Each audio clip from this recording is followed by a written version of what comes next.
Eh bien, bonjour à tous. Mathias Dufour, je suis le président de Hashtag le plus important. Je suis absolument ravi avec Claire Street aujourd'hui de vous accompagner pour ce premier webinaire de notre série sur le numérique et les territoires inclusifs.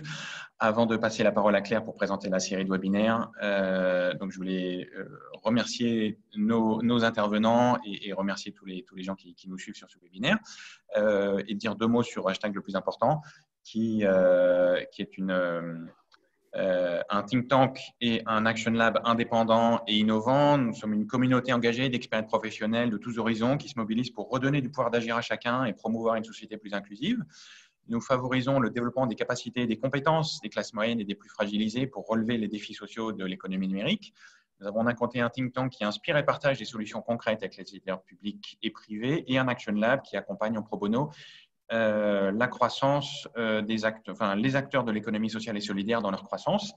Et comme la crise du Covid risque d'aggraver les fractures sociales, territoriales, géographiques, technologiques de notre pays et que le numérique est au cœur de ces enjeux, nous sommes très heureux de lancer aujourd'hui cette série de webinaires sur le numérique au service de l'inclusion dans les différents territoires.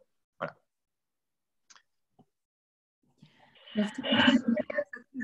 Donc, moi, je suis Claire Stride. Je travaille donc au think tank pour le pôle, donc c'est le territoire inclusif et numérique. Nous lançons une série de 6 webinaires qui vont aborder cette question sous tous les angles. Les territoires fragilisés, est-ce que le numérique peut être un moteur de croissance? C'est ce qu'on va voir aujourd'hui. On va s'attacher aux territoires ruraux en juillet. En septembre, nous serons sur comment travailler autrement avec le numérique. On mettra un gros focus sur l'employabilité sur tous les territoires et on abordera aussi les questions de l'Europe et de la solidarité. On a des rendez-vous jusqu'au mois de décembre et nous sommes vraiment heureux de lancer aujourd'hui ce premier webinaire pour voir si le numérique peut être un moteur de la croissance dans cette situation de crise. Merci à vous tous d'être là. Pour les spectateurs, n'hésitez pas à poser les questions sur le fil de conversation. Et nous allons commencer par accueillir donc nos invités. Et Pierre Breteau, je vous laisse la parole.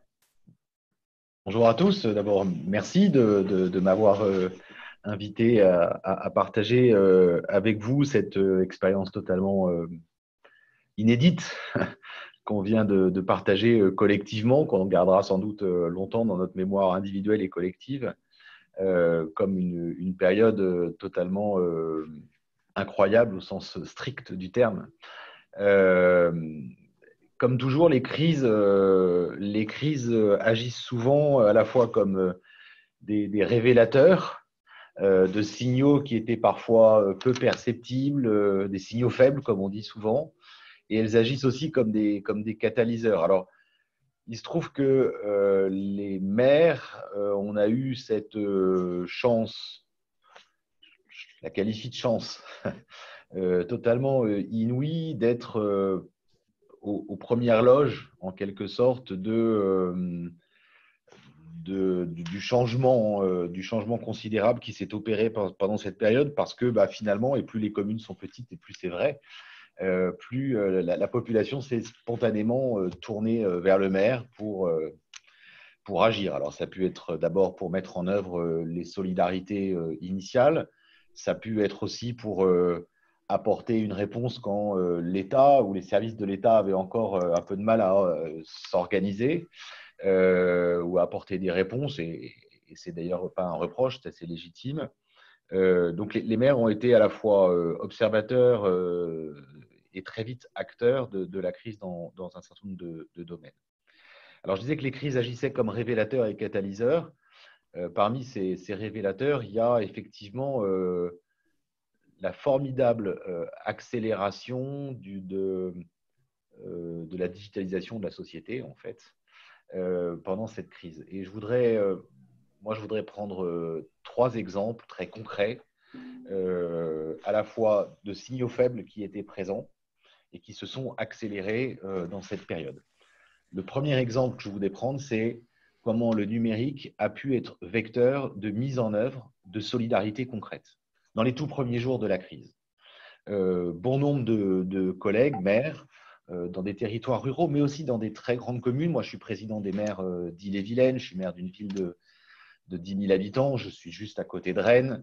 Voilà, donc à la fois proche d'une grande métropole et à la fois dans un territoire départemental qui présente à peu près toutes les caractéristiques de la diversité de ce beau pays, des communes très rurales et des communes métropolitaines. Et partout, le premier révélateur, donc le premier indicateur, c'est un certain nombre de collègues ont créé des outils très basiquement, grâce à cet outil fantastique qu'est le téléphone, de boucles de solidarité pour échanger des masques, pour échanger des blouses, pour mettre en œuvre, en fait, comme outil, en fait, pour mettre en tension à la fois l'information et mettre en œuvre des solidarités extrêmement vite, notamment, par exemple, pour, dans un certain nombre de communes, mettre en œuvre des solidarités autour des personnes âgées, des personnes fragiles, qui se retrouvaient seules, isolées, enfermées, voilà, pour faire du portage de courses, pour s'assurer qu'elles allaient bien, etc., etc. Ça, c'est le premier indicateur. Et est-ce que le numérique a joué un rôle dans la mise en place de ces solidarités? Oui, parce que sans ces outils-là, en fait, c'est des outils très basiques, là, en l'occurrence, qui se sont mis en œuvre au démarrage. Hein. C'est des boucles WhatsApp, c'est des choses comme ça, hein, qui se sont activées au démarrage, mais qui ont en fait permis de mettre en œuvre très vite des outils de solidarité sur les territoires qui, en temps normal, sans ces outils-là, auraient mis beaucoup de temps à se déployer ou beaucoup plus de temps à se déployer. Et d'ailleurs, les services de l'État, très souvent, se sont appuyés sur ces outils-là pour passer de l'information. Voilà, par exemple, moi, j'ai mis en place une boucle de tous les maires du département. C'était parfois un peu un enfer, à dire vrai.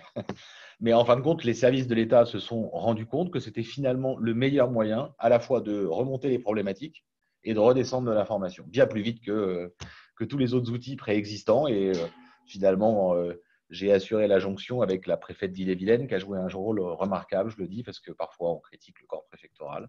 Bien, dans le cas d'espèce, je n'en ferai pas partie. Le couple maire-préfet a très bien fonctionné dans cette crise, à peu près dans tous les territoires de France. Et l'État s'est rendu compte, enfin nous sommes rendus compte collectivement que c'était le meilleur moyen finalement d'agir vite, véloce. Voilà. Ça, c'est la première chose. Le deuxième révélateur, c'est que paradoxalement, la fracture numérique nous a presque explosé au visage. Et là, je voudrais prendre l'exemple de l'enseignement, et notamment de l'enseignement à distance. Et là, en particulier, donc là, on a vu deux choses. On a vu que des familles qui étaient éloignées du numérique étaient encore plus éloignées. Enfin, la distance devenait abyssale dans cette période. Et on a eu une multitude de témoignages d'enseignants qui perdaient le contact avec leurs élèves, alors même qu'ils avaient eux-mêmes développé à toute vitesse, parfois en apprenant avec leurs enfants, à utiliser ces outils, à développer des cours sur Zoom, mais sur Instagram, sur Facebook. Il y a des enseignants qui ont fait preuve d'une innovation incroyable, mais on a aussi vu du coup des familles totalement démunies parce qu'elles n'avaient pas accès à ces outils, parce qu'elles ne savaient pas s'en servir. Et donc, il y a d'ailleurs pas mal d'actions qui ont été menées par des communes ou des départements pour fournir des iPads, des ordinateurs portables, pour permettre en fait aux enfants d'avoir accès à leurs enseignants.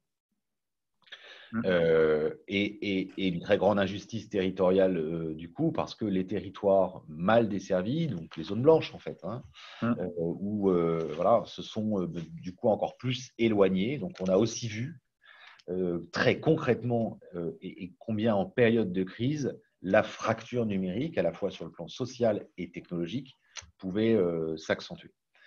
Et révéler du coup un vrai problème de cohésion sociale ou territoriale. Et puis le troisième fait, c'est que ça a apporté des solutions, par ailleurs, assez intéressantes. C'est le troisième élément que j'aimerais vous partager, c'est dans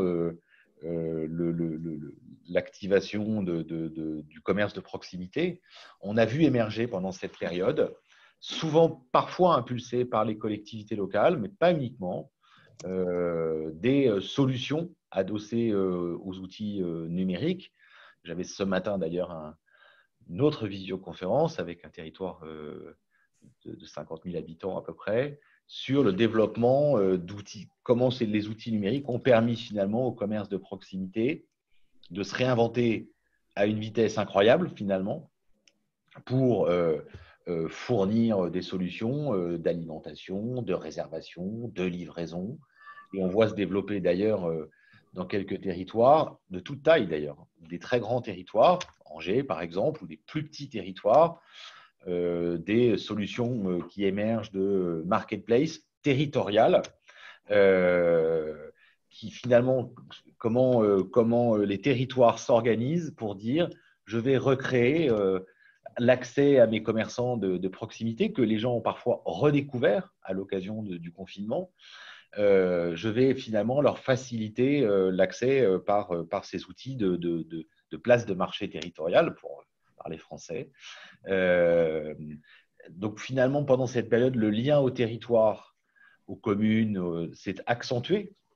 Et pour cause, puisque finalement, le confinement, la limitation des déplacements a conduit les citoyens à se réapproprier leur territoire. Et les outils numériques, en particulier dans le commerce, par exemple, y ont aussi contribué. Voilà, donc moi je pense qu'on ressortira de cette crise très différemment. D'abord en mesurant combien le numérique pouvait être porteur de solutions très concrètes dans la vie quotidienne, qu'il n'éloignait pas en fait du territoire, mais qu'au contraire, il permettait d'être un lien complémentaire qui arrime en fait les populations à leur territoire, pour autant qu'il soit utilisé comme tel, mais qu'il posait des questions de politique publique et sociale éminemment importantes, parce qu'on a aussi mesuré combien l'enjeu d'une part de la fracture numérique au sens technologique du terme était un véritable enjeu de cohésion nationale et de cohésion territoriale. Et on a vu combien les problématiques d'inclusion numérique devenaient des politiques de solidarité totalement essentielles dans cette période de crise. Donc finalement, j'allais dire, en fait, il n'y a rien de neuf, si ce n'est que, en 2 mois de temps, tous ces, à la fois ces problèmes et ces enjeux politiques d'une part, et ces solutions d'autre part, ce qui est le message d'espoir là, pour le coup, ont émergé comme une évidence. On les sentait, bien sûr que tout ce que j'évoque, la formation à distance, la création de boucles de solidarité, les marketplaces, tout ça existait, tout ça était visible, tout ça était plus ou moins en train de se déployer. Mais la crise agit comme à la fois un énorme révélateur des enjeux de politique publique que ça pose et de catalyseur, et aussi, du coup, d'énormes opportunités pour les territoires. Merci beaucoup Pierre pour cette présentation très complète. On voit bien l'impact que ça a eu au niveau des élus. On va passer la parole maintenant on reviendra vers vous pour vous poser d'autres questions après. Muriel Chauvel du Centre des jeunes dirigeants. Est-ce que vous pouvez vous présenter et nous expliquer en 2 mots tout ce qui s'est passé pour vous ces derniers 2 mois? Oui, bonjour à tous. Je remercie Claire et Thomas pour cette invitation et je suis ravie d'être avec vous tous ce matin pour parler digitalisation et territoires fragiles. Donc moi, je suis Muriel Chauvel, secrétaire générale du CJD et j'ai envie de partager d'abord ce que c'est que le CJD et qui sont les JD qui constituent notre beau mouvement. Puis ensuite, je vous propose effectivement de parler des constats post-crise qu'on a pu en tirer et comment ceci a mis effectivement pour nous et pour les entreprises qui constituent notre mouvement les atouts du numérique, mais aussi les faiblesses. Et puis, je partage les constats de M. Breteau sur l'accélération de la fracture numérique, notamment dans certains territoires et zones sensibles. Voilà. Et enfin, je vous dirais peut-être aussi quelques mots sur ce que le CJD a mis en place et ce qu'il promeut dans la conduite du changement numérique dans tous les territoires. Donc, le CJD, qu'est-ce que c'est? Donc, imaginez 5000 dirigeants d'entreprises qui œuvrent pour une économie au service de l'homme. Ils expérimentent au quotidien des modèles économiques alliant performance sociale, environnementale. C'est ce qu'on appelle chez nous la performance globale. Donc, le CJD a 83 ans. Donc, c'est le plus vieux mouvement patronal français. Et ces acteurs sont extrêmement investis. Ce sont des dirigeants de tous secteurs confondus, de taille et statut variés, qui viennent se former, réfléchir, expérimenter et s'engager pour une économie beaucoup plus humaniste qu'elle ne l'est. Donc, on est présent sur l'ensemble du territoire français, mais aussi on est représenté dans 20 pays. Donc, alors, les constats qu'on a pu faire, nous, suite à cette crise sans précédent et probablement inattendue pour beaucoup, ça nous a renforcés dans l'idée que le développement du numérique, c'est un enjeu social et écologique majeur sur lequel on doit miser. Donc, effectivement, il a débloqué des sujets qui avançaient assez péniblement. Donc, la télémédecine, par exemple, la continuité pédagogique, la continuité des services publics. Bon, ça a permis de sauvegarder une part de notre économie pendant le confinement, notamment grâce au télétravail. Ça a permis une forme de continuité dans les relations sociales, on vient de l'évoquer également. Bref, une continuité des services essentiels. Mais ça a également mis en avant la distorsion qui existe entre les territoires, d'une part, et certains secteurs d'activité. Et certaines catégories socioprofessionnelles, notamment. Donc, l'accès au numérique entre les populations n'est pas du tout le même selon les territoires et selon les populations. On l'a également évoqué, on y reviendra. Des entreprises qui ont été arrêtées ou freinées parce qu'elles avaient à peine entamé leur transition digitale, ou en tout cas les avancées dans la numérisation de leurs process et de leur organisation. Et puis, il y a des plans d'activité tout entiers qui n'ont absolument pas pu utiliser le numérique comme un levier pour continuer ou développer l'économie, notamment le BTP, l'artisanat, l'événementiel, pour ces secteurs qui ont été relativement touchés de manière assez importante. Alors, comment le CJD a vécu cette crise? Nous, on a déjà au niveau national, on a digitalisé toutes nos réunions assez rapidement, de manière très agile. On avait l'avantage d'être un mouvement assez avancé sur les outils digitaux. On a également digitalisé un gros événement de formation à distance. Donc, la semaine prochaine, notamment, 2200 JD vont se former à distance pendant 2 jours. On a aussi mis en place des lives Facebook avec du conseil juridique, d'experts pour soutenir l'ensemble des dirigeants d'entreprise dans cette crise et surmonter les difficultés, mettre en place les outils qui pouvaient être les plus adaptés à leur situation. Et puis, pour être concret, on a vu des exemples assez chouettes de JD qui ont fait évoluer leur propre entreprise de manière assez agile en moins de 3 semaines. Je pense à une entreprise de chapeaux, par exemple, qui, en 3 semaines, a complètement transformé sa production pour proposer des masques dans l'urgence. Des restaurants italiens qui ont proposé des pizzas emportées, d'autres ont boosté leur activité qui était déjà tournée vers des protections sanitaires pour l'agriculture, et du coup, ça a créé en fait, au-delà de la digitalisation, une vraie solidarité, une autre forme de management au sein des entreprises aussi. Donc, c'est des constats qu'on a pu constater. Se passer par effectivement l'exemplarité et l'innovation pour maintenir l'activité tout en respectant les gestes barrières. Une solidarité entre les dirigeants et les salariés pour établir une confiance et pouvoir aborder au mieux une nouvelle organisation pour respecter tous les principes de précaution. Bref, être agile à tous les niveaux.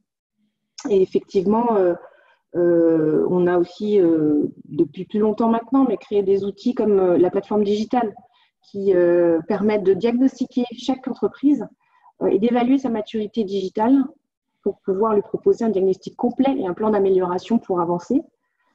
On a un partenariat avec l'IH2F aussi également, qui est l'Institut des hautes études de l'éducation et de la formation.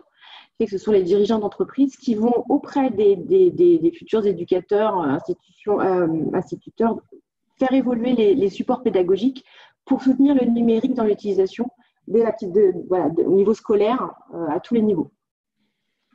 Puis on espère bien sûr très vite contribuer à la consultation publique qui sera lancée prochainement par le gouvernement dans le cadre du plan de soutien public à la French Touch. Voilà ce que je pouvais dire en quelques mots rapidement sur le CJD, la manière dont on a vu cette crise et l'utilisation du numérique. Merci à vous. Merci beaucoup. On va passer la parole maintenant à Maxence Demerlet du MEDEF. Bonjour.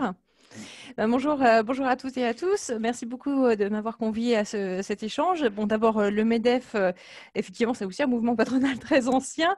On regroupe 80 fédérations à peu près et une centaine de territoires. Le MEDEF est présent dans toute la France par des MEDEF territoriaux, y compris dans les Outre-mer. Et effectivement, ça nous fait un maillage territorial assez dense par lequel, en fait, on a une remontée d'informations quand même très importante. Et donc, on a vu des activités directement impactées. On a d'ailleurs un baromètre qui est souvent publié via des réseaux sur le niveau d'activité des secteurs. Et effectivement, ce qui a été décrit se voit directement. Des activités, quelquefois, pour certains secteurs qui se sont trouvés hyper boostés, notamment toutes les entreprises effectivement de soutien à la numérisation pour certaines ou d'équipements informatiques divers ont une activité absolument extraordinaire et d'autres qui ont été quasiment mis à l'arrêt du jour au lendemain. Alors, ce qu'on a vu, nous, c'est effectivement des entreprises qui avaient besoin d'agir vite, qui se sont adaptées, qui ont été innovantes, et une très forte mobilité par rapport à la crise, une vraie solidarité et aussi, je dirais, finalement, une relation au travail qui s'est peut-être un peu transformée parce que les gens, dans leurs fonctions, se sont sentis finalement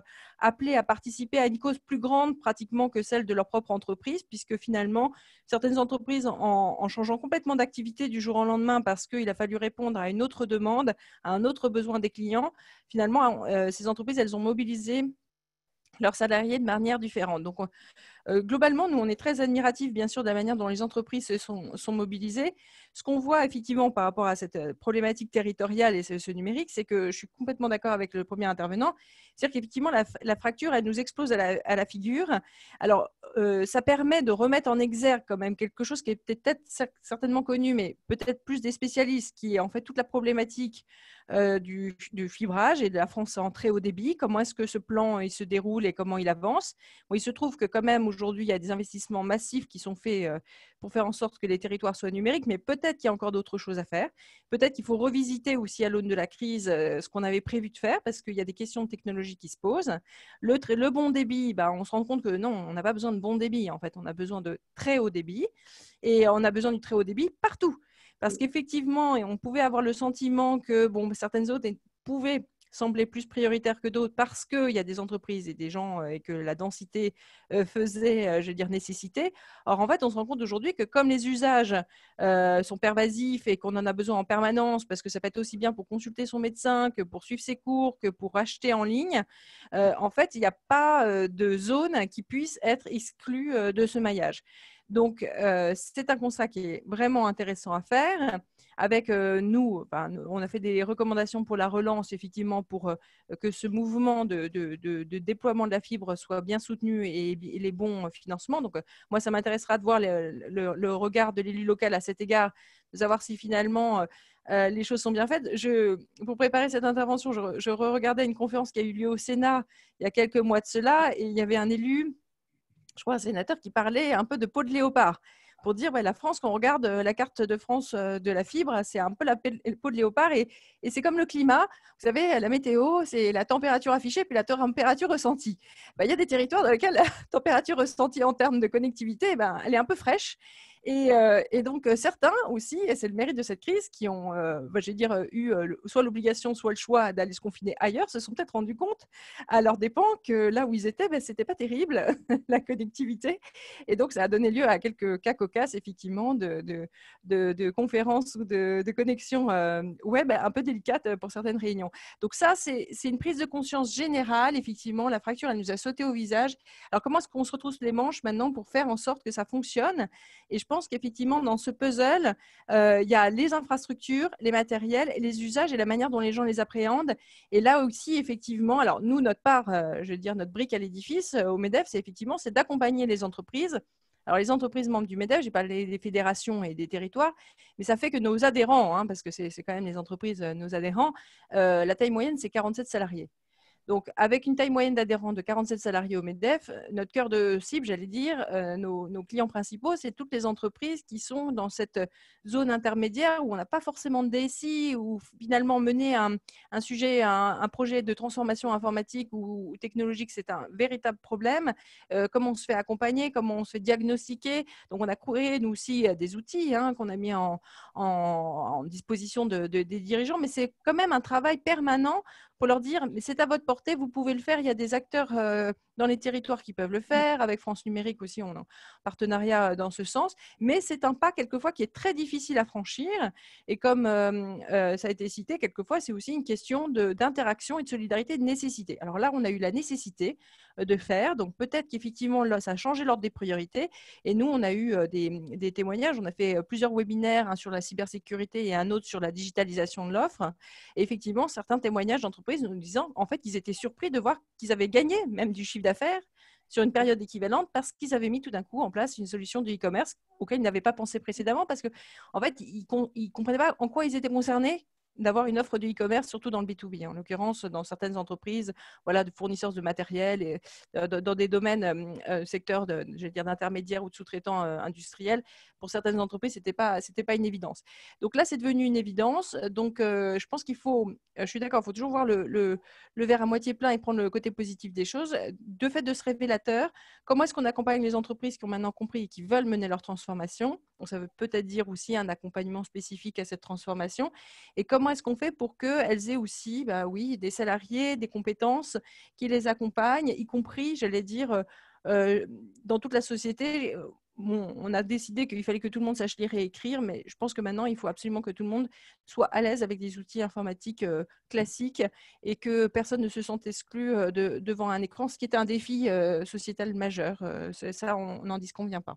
Donc voilà, pour brosser à grands traits un peu l'état, d'étonnement qu'on fait à la suite de cette crise et l'envie d'agir aussi pour accompagner les entreprises, d'abord dans la mise en place des outils, de télétravail, de business, etc., mais aussi à plus long terme d'aider les secteurs qui ne se relèveront pas sans se transformer de manière importante et qui potentiellement vont être bouleversés dans le sens où en fait ils ne pourront plus travailler comme avant. Et on peut penser à différents secteurs. Et je pense que celui de la santé, notamment, est un des premiers auxquels on peut penser, mais il y en a bien d'autres. Merci beaucoup, Maxence, pour votre intervention très ciblée, bien dynamique par rapport à toute cette situation et la réalité que vous vivez. Géraldine Velter, nous allons terminer ce tour de table de présentation avec vous, la Banque des Territoires. Nous vous écoutons. Bonjour, et bien, d'abord, comme tout le monde, un très grand merci parce que je pense que ça aurait été dommage si la Banque des Territoires n'avait pu participer justement aujourd'hui à cet événement dont la thématique fait particulièrement sens en fait par rapport à nos actions.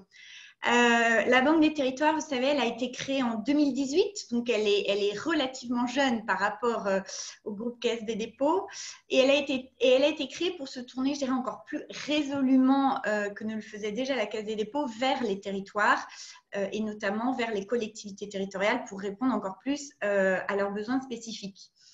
Depuis son origine, l'objectif a toujours été de réduire les fractures territoriales.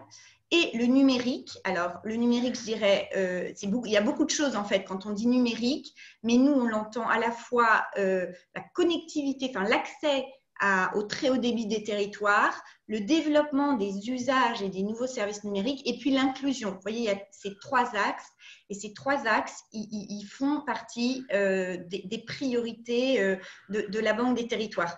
Et aujourd'hui, quand on dit la Banque des Territoires doit s'adresser à tous les territoires, oui, mais pour que son impact se fasse effectivement ressentir dans tous les territoires, on a mis quand même le paquet dans les territoires les plus fragiles, et notamment dans les villes moyennes et les territoires ruraux, où il y avait besoin encore plus qu'ailleurs, je dirais, de développer au-delà du financement, parce que comme notre nom l'indique, on est la Banque des Territoires, donc on apporte des financements et on recherche derrière l'impact une rentabilité, une performance économique, une pérennité du modèle économique. Mais on va au-delà, on n'est pas simplement un apporteur de financement, on est un apporteur de conseils, d'ingénierie et on joue en cela pleinement notre rôle de tiers de confiance pour essayer d'être un peu un chef d'orchestre et d'être un véritable partenaire des collectivités territoriales et des acteurs privés pour mettre tout le monde un peu autour de la table des projets. Donc ça, c'est notre action de façon générale. Alors après, comment est-ce qu'on a vécu un peu ce confinement et puis ce qui nous est un peu tombé dessus? Alors la première des choses, c'est qu'on l'a vécu à la Banque des Territoires comme une grande période, je dirais, de responsabilité.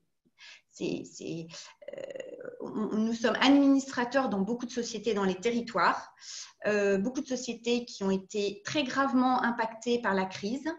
Et nous avons mis en place, alors première chose, c'est que nous avons tout de suite eu la chance d'être opérationnels en télétravail, déjà parce que nous sommes très bien équipés à la Caisse des dépôts et parce qu'il y avait déjà une culture du télétravail assez forte parmi les équipes qui nous ont permis d'embrayer tout de suite et d'être très réactifs, puisqu'en fait l'impact sur l'activité des sociétés, elle a été immédiate.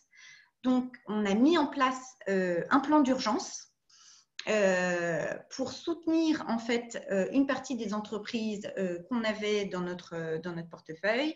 Et puis actuellement, on est en train de travailler sur un plan de relance, donc pas d'urgence, mais de relance pour l'avenir, aux côtés du gouvernement, sur lequel il y aura des annonces prochainement et qui devrait permettre justement de renforcer les moyens qu'on met pour assurer la transition vers les nouveaux secteurs qui sont en train de se développer. Alors, deuxième chose, c'est que au-delà de la période du sentiment de responsabilité, qui a fait quand même, pour vous dire, nous, on a, je dirais, plus travaillé en télétravail que quand on est au bureau. On a été sursollicité et puis on l'a tous dit, mais il y avait quand même pour tous les gens, notamment, je pense, qui avaient des enfants à la maison, devoir faire en même temps l'école et en même temps le travail. C'est pas quelque chose qui doit être négligé. Moi-même, je suis une maman de jeunes enfants et donc j'ai vu à quel point c'était challenging d'arriver à continuer à faire fonctionner et à répondre aux besoins comme ça des sociétés et en même temps à faire tout l'à côté qui n'était pas moins prioritaire en quelque sorte. Donc, ça, c'était très important, cette période-là. Et puis, une période de transition. Alors ça on l'a dit, beaucoup de choses. C'est-à-dire qu'à la fois, ça a été une période, je dirais, très dure, même psychologiquement pour nous, parce qu'on a vu des sociétés vraiment aller mal et des dirigeants se débattre pour essayer de trouver des solutions pour faire vivre les sociétés. Et nous qui sommes administrateurs au bord de sociétés, on a fait ce qu'on a pu, mais là, il y a des fois la réalité qui a été très forte, donc c'était dur. Et en même temps, on a vu quand même de formidables dynamismes émerger. Alors, on en a parlé tout à l'heure, à la fois des mécanismes de solidarité qui se sont mis en place, et puis aussi des tendances plus profondes qui étaient déjà sous-jacentes avant et qui se sont beaucoup développées, notamment dans le secteur de la santé. Vraiment, là, on a eu énormément de projets qui sont venus à nous. Dans le secteur, on les a cités, du e-commerce qui a complètement explosé. Dans le secteur du télétravail, là aussi, on a beaucoup de projets nouveaux qui nous arrivent sur le télétravail et qui changent profondément, qui ravive l'enjeu de l'attractivité de certains territoires parce que probablement que demain, il y aura plus de personnes qui vont vouloir travailler en télétravail en quittant des zones denses. Donc, ça c'est très important aussi de jouer ce rôle d'accompagner l'attractivité de certains territoires.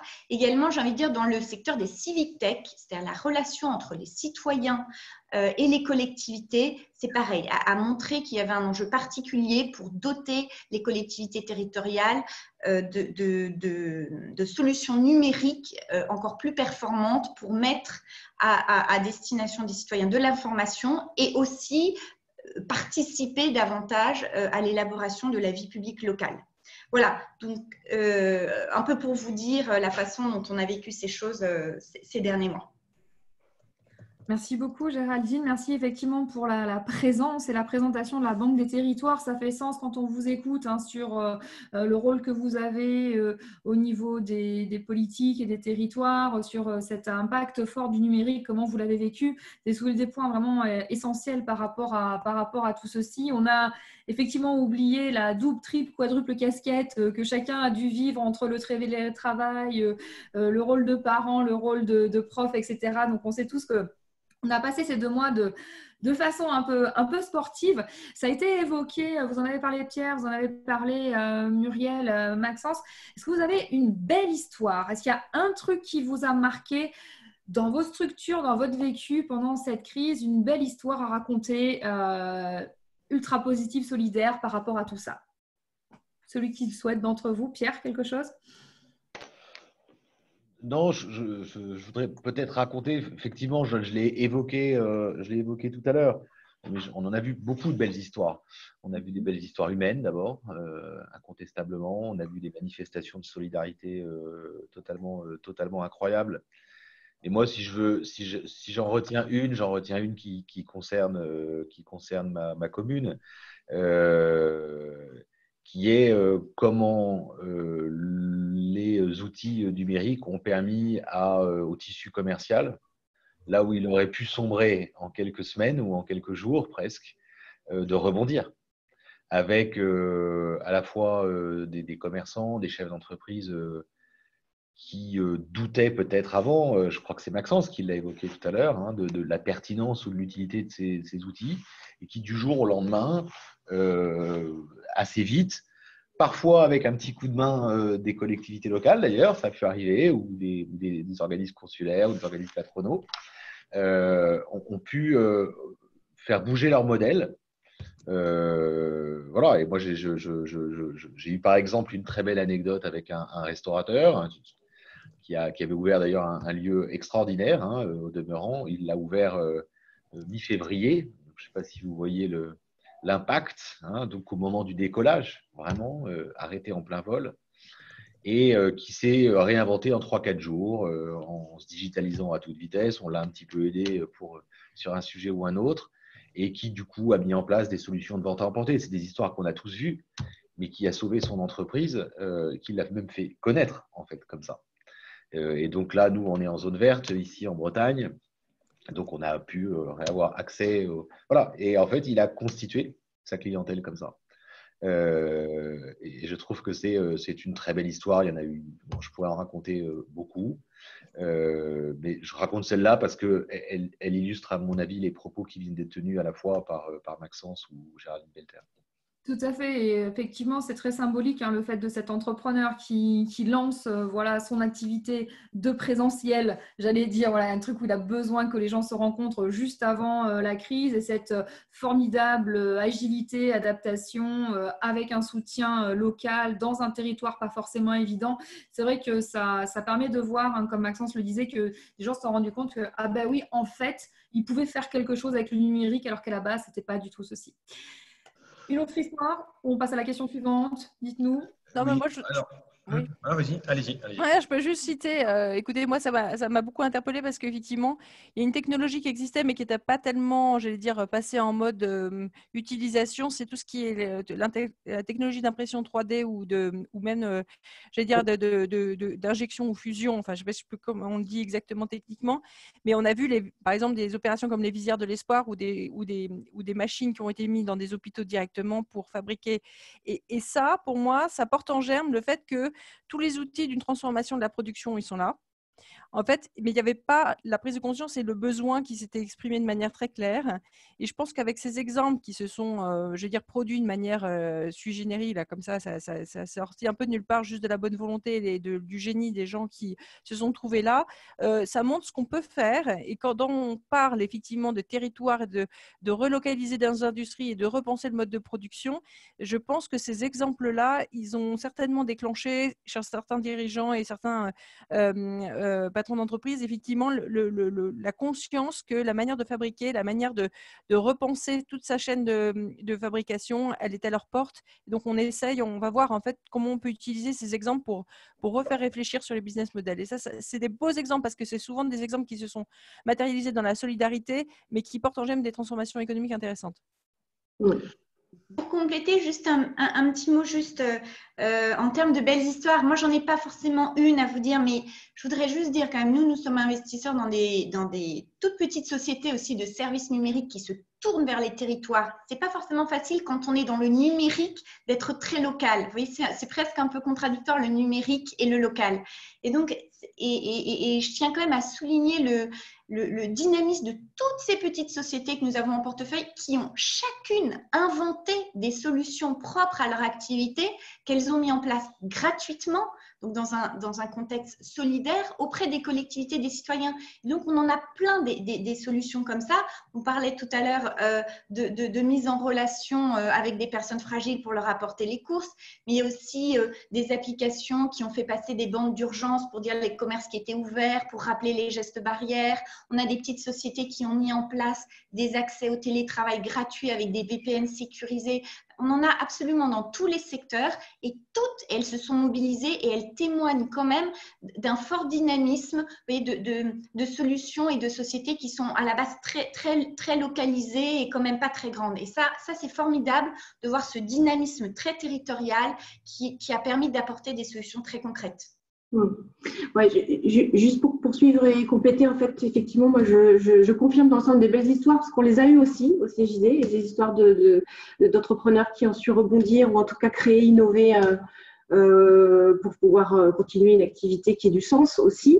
Et moi, j'ai 2 exemples de solidarité qui ne touchent pas tellement au numérique. C'est pour ça que j'hésitais à vous les partager, mais il y avait quand même, au sein même du mouvement, des sous-groupes de travail qu'on a menés dans un temps très contraint, trouver comment réorganiser les usines, réorganiser le travail dans le bâtiment, se poser les bonnes questions pour justement assumer ce rôle de responsabilité qu'on a souligné là. Et puis, à un autre niveau, de beaux exemples. Moi, j'ai eu pas mal de dirigeants d'entreprise au téléphone et ils étaient en train de porter des palettes ou de préparer des commandes avec leurs équipes parce qu'ils voulaient être sur place avec eux.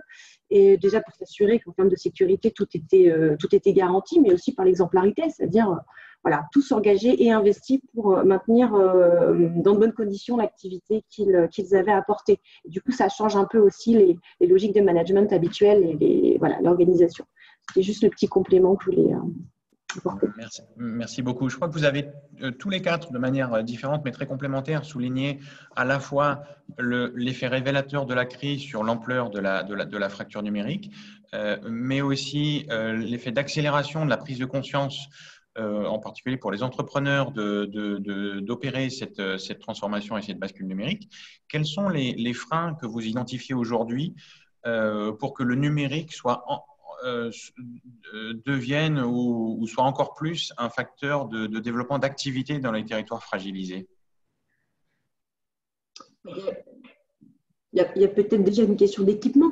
Je pense qu'il faudrait quand même faire un choix beaucoup plus affirmé d'équiper l'ensemble des territoires avec à minima la 4G partout sur tous les territoires. On réfléchit déjà à l'organisation de la 5G là, qui est en discussion pour la répartition des marchés, mais si au moins la 4G était répartie sur l'intégralité des territoires, ce serait déjà une bonne base. Et puis après, pourquoi pas un plan de développement numérique qui pourrait se déployer soit par le voie de la politique publique, soit par un soutien d'exonération fiscale, je ne sais pas, mais il y a des choses en tout cas qu'il faut creuser pour s'assurer que collectivités, entreprises, mais aussi la population locale soient équipées à minima de tout le matériel pour pouvoir communiquer et digitaliser. D'accord. Donc là, vous rejoignez pleinement ce que disait Maxence Desmerlet sur l'importance d'assurer l'accessibilité de l'intégralité du territoire au très haut débit, de sortir de la logique de peau de léopard, enfin de la situation actuelle de peau de léopard que vous avez citée. Comme impondérable, je pense aussi. Il y a un petit côté paradoxal en fait dans la situation qu'on vit, c'est que moi je rejoins ce que vous venez de dire, c'est effectivement le besoin de connectivité est absolu. La difficulté qu'on a quand même, c'est que techniquement, c'est un sujet qui est assez complexe. Tout le monde n'est pas ingénieur en télécom ou en informatique. Or, en fait, les questions de connectivité, elles sont multifacettes. Il n'y a pas une solution, j'allais dire, qui révolutionne et répond à tous les problèmes. Et donc, en fait, la difficulté, c'est que c'est des enjeux qui sont assez importants, que c'est délicat, y compris en tant que MEDEF d'en parler. Ce qu'on aimerait, effectivement, c'est que finalement, à la fin, toute entreprise, où qu'elle soit dans le territoire, ait une solution de connectivité satisfaisante par rapport aux usages qui doivent être les siens aujourd'hui, c'est-à-dire des usages complets de télétravail, de e-commerce, de capacité à déployer un système d'Internet des objets si par exemple, son activité le nécessite. Et donc, pour ça, effectivement, on ne peut pas opposer les technologies, elles sont souvent très complémentaires. Et assez récemment, je parlais avec un acteur de la 5G qui me disait, mais la 5G, elle va permettre aussi d'absorber l'accroissement des usages en 4G, parce que les usages en 4G, aujourd'hui, ils doublent tous les ans.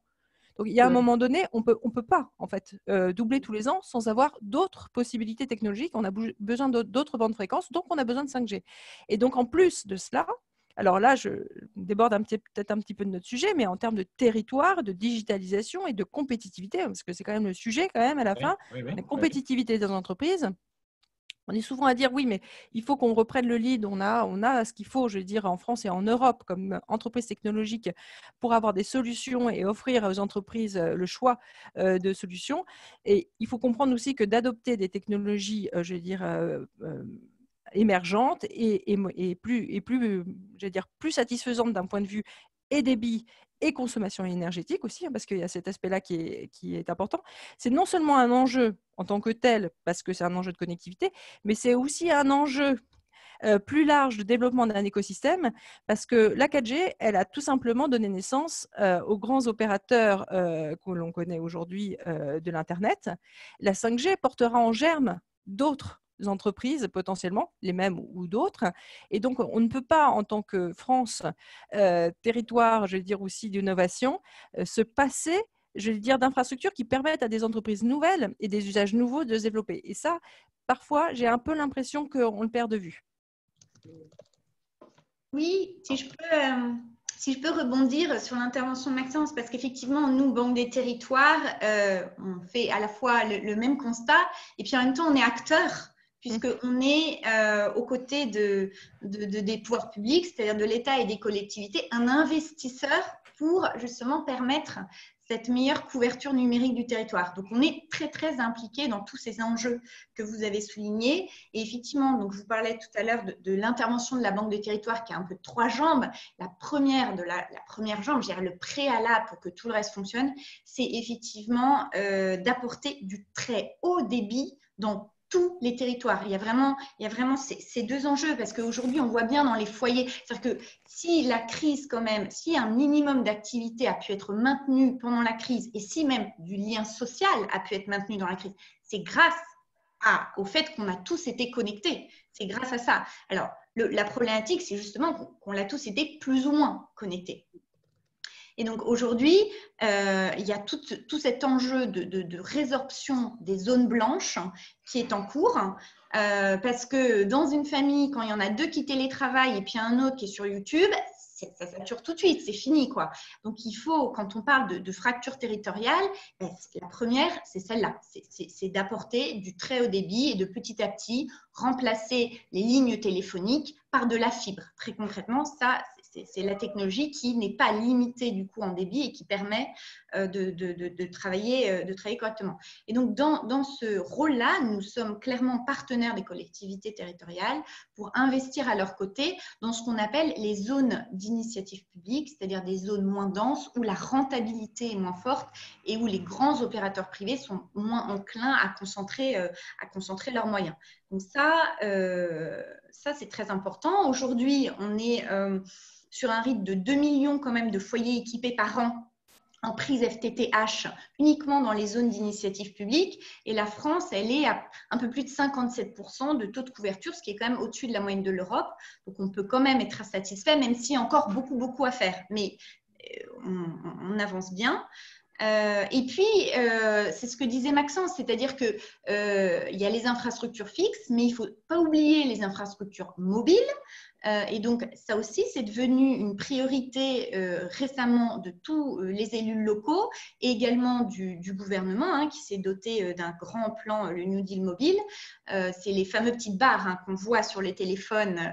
Voilà. Mais c'est pareil, la fracture, elle est très importante parce qu'au-delà de certains territoires où il n'y a plus du tout de barres, il y en a d'autres qui en sont encore à la 2G, quoi, quand on en est à la 4G et qu'on parle de la 5G. On voit bien qu'il y a encore beaucoup de retard à rattraper et qu'il faut aller encore plus loin sur la partie mobile. Et bien entendu, je suis tout à fait d'accord, voir si effectivement il n'y a pas des technologies qui sont plus à même de répondre à certains besoins dans certains territoires que d'autres. Donc ça effectivement, c'est l'accès au très haut débit, c'est, je dirais, le préalable de l'enjeu numérique. Mais est-ce qu'il n'y a pas un paradoxe dans ce que vous dites entre la crise a accéléré la prise de conscience et le fait que vos réponses sur les freins sont principalement de nature infra et pas de culture ou de comportement de conscience? Si vous me permettez, je peux réagir là-dessus, mais c'est ce que je me disais aussi. Bien sûr, le volet infra, on va dire, est absolument essentiel. Et les volets infra, parce qu'effectivement, il y a la fibre, la 5G, les réseaux LoRa locaux. Moi, dans ma commune, par exemple, on avait développé il y a 1 an, à la faveur d'un projet Smart City, tout un réseau LoRa qui s'est avéré extrêmement utile pour soulager les parents d'adolescents qui n'étaient pas à l'école, qui pouvaient télétravailler pendant que le réseau public servait à accéder à YouTube, par exemple. Vous voyez, donc il y a évidemment ce volet infra. Mais en réalité, il me semble qu'il y a 2 autres volets Et ce volet infra, pardon, il doit être porté à la fois dans une logique nationale, mais soutenu par les territoires. C'est ce qu'évoquait Géraldine Delter tout à l'heure. Je pense que les solutions, enfin moi, cette crise nous fait aussi apparaître que le territoire a une puissance de feu en fait extraordinaire en cas de crise, et donc une puissance de feu tout court, et que c'est quand même une échelle, alors qui peut être la commune pour un certain nombre de problématiques, la région pour d'autres, par exemple. Sur le volet infra, la région, par exemple, est souvent un interlocuteur assez pertinent, ou le département quand les régions sont très grandes. Mais il y a deux autres volets qui sont essentiels et pour lesquels les politiques publiques locales, notamment, peuvent être utiles. Il y a tout le sujet de l'inclusion quand même. Il y a quand même toute une frange de la population qui, pour des raisons économiques, n'ont pas accès aux outils, en fait, ou pour des raisons culturelles, n'ont pas la connaissance ou doivent finalement apprendre. Et je ne sais pas avec qui on évoquait tout à l'heure, mais il y a effectivement, il y a lire, écrire et par ailleurs avoir accès et manipuler les outils, ces outils-là, et en connaître les fonctionnements, les usages. Donc, il y a quand même cette question de l'inclusion est totalement essentielle. Et pour le coup, l'échelon local de proximité, c'est pas un maire qui va vous dire le contraire, c'est justement pas possible, mais est ultra pertinent parce que c'est évidemment à l'échelle locale que ça peut se gérer. Et puis, il y a le soutien au développement des usages. Voilà, jusqu'à il y a 4 mois, vous aviez 3/4 des médecins libéraux en zone rurale qui n'étaient pas totalement convaincus par la télémédecine, on va se le dire vraiment. Vous avez 85% des enseignants qui n'imaginaient pas une seconde que peut-être que sur le plan pédagogique, ce n'était pas si mal en fait que d'interagir et d'utiliser ces outils. Je suis par ailleurs un mari de prof, donc j'en sais quelque chose. Vous avez des commerçants qui ne croyaient pas une seconde à la complémentarité, mais qui voyaient finalement les outils digitaux presque comme des ennemis de leur commerce traditionnel et qui n'avaient pas vu ou qui ne voulaient pas voir la complémentarité avec l'activité traditionnelle. Et puis, ça a été évoqué, vous avez des communes qui n'imaginaient pas en fait qu'elles pouvaient rendre un meilleur service aussi, ou une meilleure relation à leurs administrés, à leurs usagers, en s'adossant sur ces outils-là. Et là, je pense qu'il y a donc pour moi, c'est un trépied en fait. L'enjeu, c'est un trépied. Il y en a un qui est très lourd, coûteux, ce sont les infras. Et effectivement, ça relève de politiques d'incitation nationale, de financement national, et la Banque des Territoires a clairement investi, j'en suis le témoin, mais aussi de relais politiques local. Et puis, il y a le sujet du soutien au développement des usages et de l'inclusion. Et là, pour le coup, le développement des usages, c'est sans doute une mise en tension entre les territoires et les acteurs, les branches, par exemple, les branches professionnelles, les syndicats, etc. Et puis, il y a la question de l'inclusion qui est une maille sociale, territoriale fine, sur lequel, là, pour le coup, les communes ont sans doute un rôle fort à jouer dans la mise en œuvre. Alors, je vous remercie d'avoir prononcé ce mot d'inclusion parce que justement, notre série de webinaires parle de territoire inclusif. Notre préoccupation, c'est de développer l'activité et l'emploi dans les territoires fragilisés, mais en particulier aussi pour les professionnels peu qualifiés. Est-ce que vous pensez que le numérique peut être un levier de développement d'activité pour des professionnels peu qualifiés ? Et le cas échéant, qu'est-ce qu'il faudrait faire pour ça? Moi, je peux juste pour tous les quatre, faire un petit témoignage. C'est le MEDEF en région Aura qui a créé la NUM Factory. Ça consiste effectivement à prendre n'importe quelle personne de n'importe quel domaine professionnel et de lui permettre en 6 mois d'acquérir en fait les bases en matière numérique et de pouvoir se reconvertir en fait dans ce secteur-là avec des transformations. Enfin, évidemment, des gens qui exerçaient des métiers qui n'avaient absolument rien à voir avec le numérique au départ. Donc, je ne sais plus à quelle promotion ils en sont, mais je veux dire, ça avance bien. Et on a aussi, et alors je pense que ça c'est un sujet à débattre assez largement.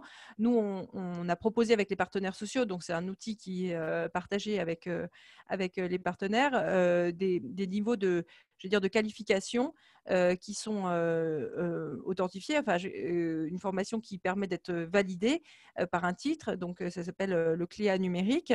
Nous, ça nous semble assez intéressant et important, effectivement, qu'on puisse promouvoir auprès des personnes qui souhaitent renforcer leur parcours professionnel ou qui sont en repositionnement, en tout cas qu'ils acquièrent des titres validés et reconnus de manière nationale pour que dans leur CV, tout simplement, on sache quel est leur niveau en matière numérique et qu'ils soient encouragés, que ça soit favorisé, que ce genre de validation de leurs compétences soit officialisé, parce que ça permet de tirer tout le monde vers le haut quand même. D'accord. Donc, c'est une NUM Factory en région. Une Factory en région Aura et aussi le CLIA numérique de manière nationale. D'accord, très bien. D'autres réactions sur ce côté, le numérique facteur d'activité ou d'inclusion professionnelle dans les territoires?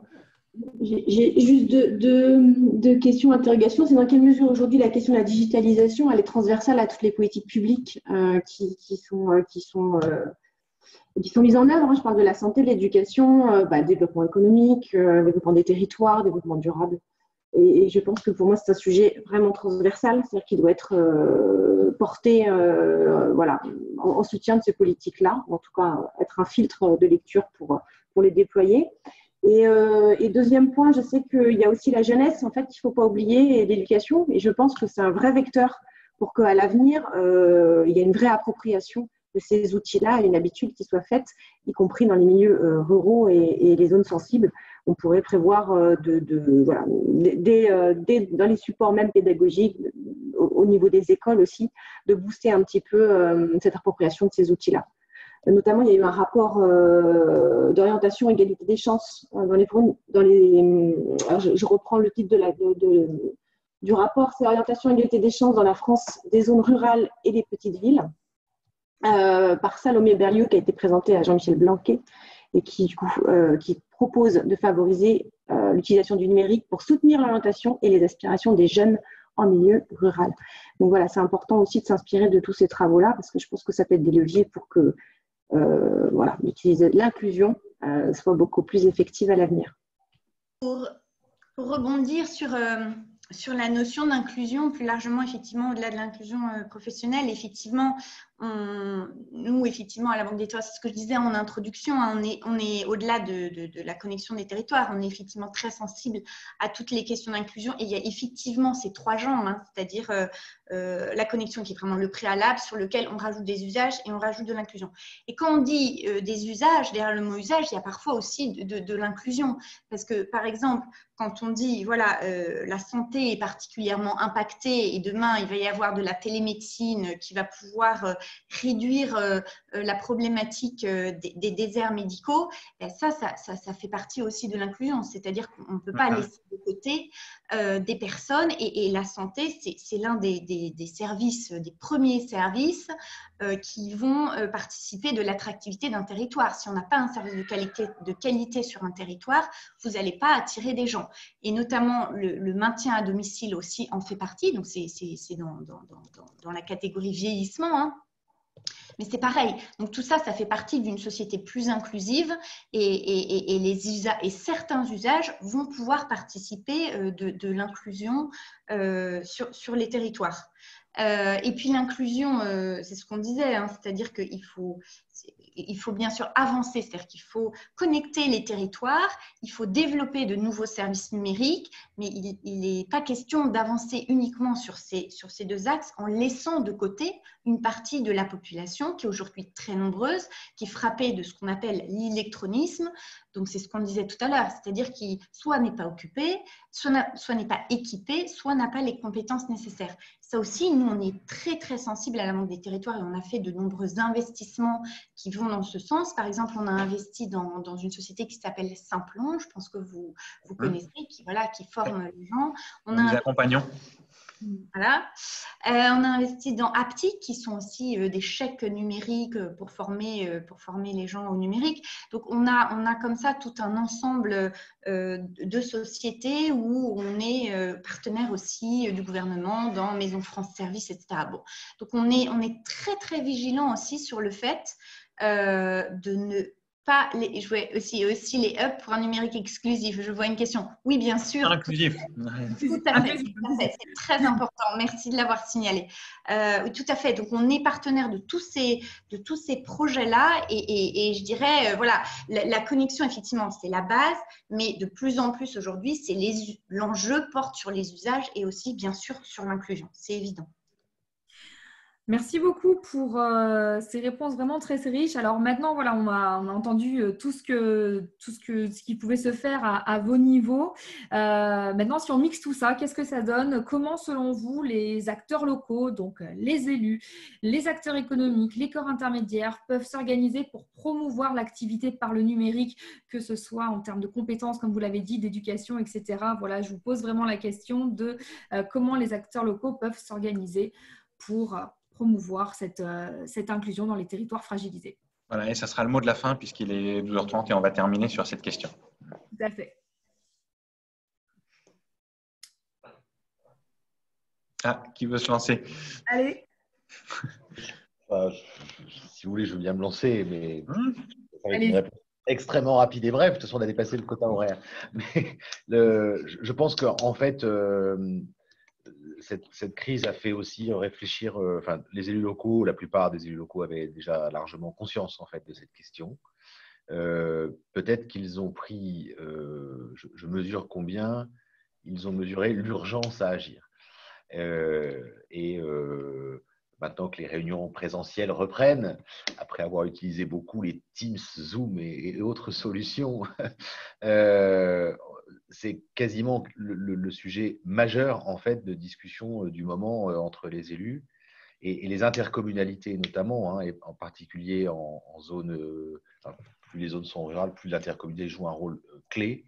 Les intercommunalités sont incontestablement le lieu où les choses vont se passer. J'avais une réunion ce matin avec les présidents d'intercommunalités d'Ille-et-Vilaine, enfin quelques présidents d'intercommunalités d'Ille-et-Vilaine. C'est quasiment le premier sujet à l'agenda des travaux dans les intercommunalités dès qu'elles vont être installées. Pour l'instant, il y en a très peu d'installées pour les raisons qu'on sait.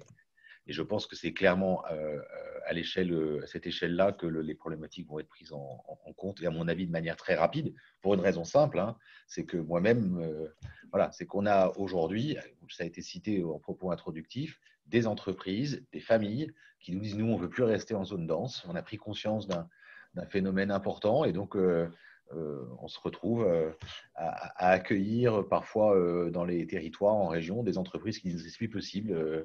On a découvert un nouveau mode d'organisation, un nouveau mode de travail. On veut offrir une qualité de vie meilleure à nos salariés, nos acteurs. Et donc, les territoires vont être très, très vite interrogés. Ça accélère d'ailleurs au demeurant la problématique d'infrastructure par ailleurs. Merci. Merci beaucoup. Muriel ? Alors, juste peut-être une question de réflexion. Est-ce qu'il ne serait pas intéressant de proposer un fonds d'innovation territoriale qui sera à la fois porté par l'État et les collectivités territoriales pour justement soutenir des projets un peu innovants autour de la numérisation des territoires? Bon, peut-être qu'il existe déjà, vous allez me dire, ou peut-être que c'est quelque chose qui est en réflexion, mais qui pourrait soutenir à la fois les collectivités, les services de l'État, les écoles et puis les entreprises locales dans leur modernisation de leurs outils et la numérisation de leur activité. Leur activité pour œuvrer tous ensemble. Très bien, merci beaucoup. Maxence ? Bah, écoutez, sans cesse remettre le travail sur l'établi, j'allais dire.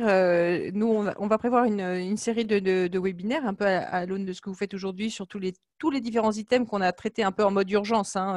Au sens, effectivement, on s'est dit il faut traiter de la cybersécurité, il faut traiter des outils.